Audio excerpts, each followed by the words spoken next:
Əhl-i Beytin kərimidir İmam Həsən əleyhissalam. İmam Həsən əleyhissalam İmam Hüseynin də imamıdır. Yaddan çıxartmayın. Hər il mən bunu danışmışam. Bir nəfər görür ki, çox qəribə də heybəti var İmam Həsən əleyhissalam. Görür çox izzətli, vüqarlı bir kişidir, şəxsdir. Deyir, bu kimdir belə bir kişidir. Deyirlər ki, bu Həsən ibn Əlidir. Deyir, hə, Əlinin oğludur. Nə yaxşı fürsət düşüb. Neçə ildir ürəyimdə söyüşlərim var. Söymək istəyirəm onlara. O gedib ürəyimi boşaldı. Deyir, gəlir, dayanır İmam Həsənin qarşısında. Deyir özü ki, nə demək mümkündür dedim özünə və atasına. Deyir, mənə dinlədi. Dedi, deyəsən bu şəhərdə qəribsən. Təəccübləndim. Deyəsən Şamdan gəlmisən. Dedim, hə. Hə, Şamlılarda olur bizə belə münasib. Qəribsənsə burada qalmağa yerin yoxdur. Bəs mənim evim sənin qulluğunda.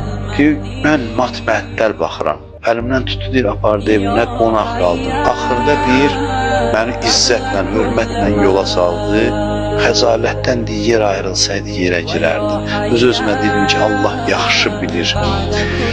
Risaləti hansı qapıda qərar verir, kimləri seçir. Allah kimi seçdiyini yaxşı bilir.